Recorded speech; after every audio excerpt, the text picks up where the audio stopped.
Jomo Kenyatta International Airport, East Africa's busiest gateway. Every day, thousands of travelers pass through its terminals, connecting Nairobi to the rest of the world.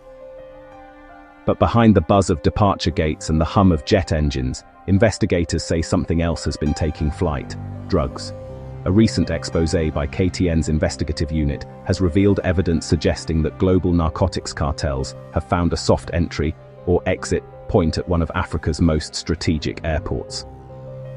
Today on News and Books, we unpack the story of a British national who allegedly walked through airport checks at JKIA with millions of shillings worth of cocaine, only to be arrested hours later at Heathrow Airport in London.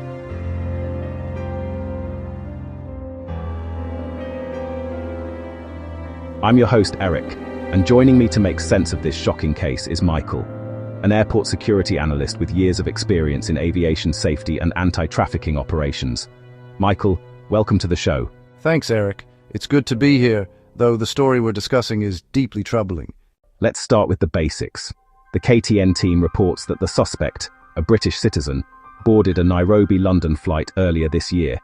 Allegedly, he passed through security, escorted by airport staff, without any major checks. Hours later, at Heathrow, London's Metropolitan Police Specialist Crime Division arrested him. Yes, that's right. According to reports, the suspect was carrying what's classified as Class A and B drugs, primarily cocaine, valued at several million Kenyan shillings. What stands out isn't just the quantity, but how he managed to move through a supposedly watertight airport system. So, when you hear that someone walked through an international airport with narcotics escorted by officials, what does that say to you as a security expert? It immediately suggests insider facilitation. Airports are secure ecosystems. No single person can bypass layers of checks without help from within. That could mean corrupt officials, compromised ground handlers, or someone manipulating the screening process. And yet this individual made it all the way to the boarding gate, flew out, and was only caught in the UK. Exactly, which tells us that either the Kenyan system failed to detect it or, worse, parts of it helped conceal it.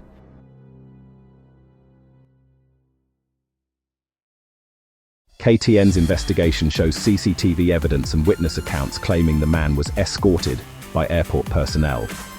Some reports even say he bypassed sections of passenger screening. Those are serious allegations. Escorted movement is common for VIPs or special needs passengers. But in this case, if someone exploited that system, it's a textbook example of what we call access privilege abuse. For listeners who might not be familiar, what does that mean exactly? It's when insiders use legitimate authority, like special passes or escort privileges, to move contraband through checkpoints.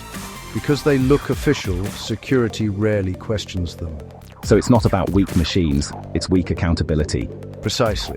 You could have the best scanners in the world, but if the people running them are compromised, the system collapses.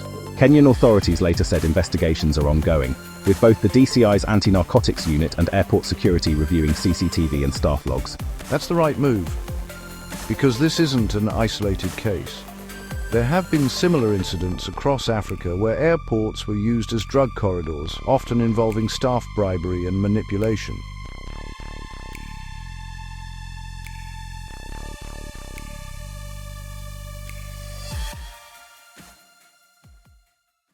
Let's widen the lens. UNODC reports that global cocaine flows have diversified, with Africa becoming a major transit route between South America and Europe. East Africa, and Nairobi specifically, is now seen as part of that corridor. Yes, drug cartels are always mapping new routes. Once enforcement gets tight in West Africa, say Lagos or Accra, they look for alternative hubs. Nairobi, with its high traffic and strong connectivity to Europe, becomes ideal. So this case isn't random, it fits a global pattern. Exactly. Remember, traffickers study airport operations just as carefully as airlines do. They know shift patterns, scanner blind spots, and who might be persuadable. Persuadable, that's a polite way of saying corrupt. Laughs. Yes, corruption, coercion, even exploitation. In some cases, junior staff are pressured by higher-ups. The UN estimates the global cocaine trade now exceeds $200 billion a year. That kind of money can infiltrate institutions anywhere. And when it does, it weakens national security because drugs don't just move money, they move influence.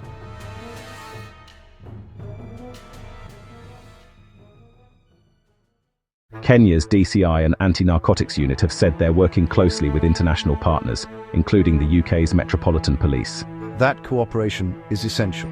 Once a case crosses borders, from Nairobi to London, it becomes an intelligence-sharing exercise.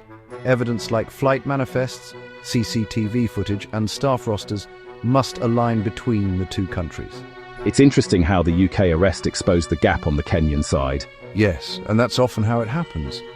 You don't always detect the breach at the source. The bust happens at the destination, forcing you to trace back and patch your system. So, if you were advising JKIA today, what would you say needs urgent reform? 3 things: tighter vetting of staff, better rotation of duties to prevent familiarity-based corruption, and intelligence-led screening, not random checks. And I'd add, internal audits by independent teams, not just airport management. Do you believe this case will push for change? It has to. JKIA's reputation is on the line, and Kenya's standing as an international hub depends on it.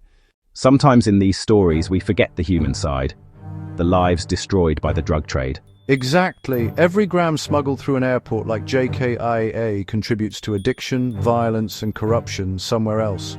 The stakes aren't just legal, they're moral. That's powerful. And I suppose in your line of work you see both, the traffickers and the victims. Yes, and often they're both victims of a larger system, one that feeds off desperation and greed. As investigators continue to probe the alleged drug network at JKIA, one truth remains clear. The same gates that connect Kenya to the world can also open doors for global crime, if vigilance slips. But with renewed scrutiny and international collaboration, experts hope this case will mark a turning point, not just another scandal. Michael, thank you for joining us. My pleasure, Eric. And to our listeners, thank you for tuning in to News and Books. If you found this episode insightful, subscribe and share it. We'll keep following the JKIA investigation as new developments emerge.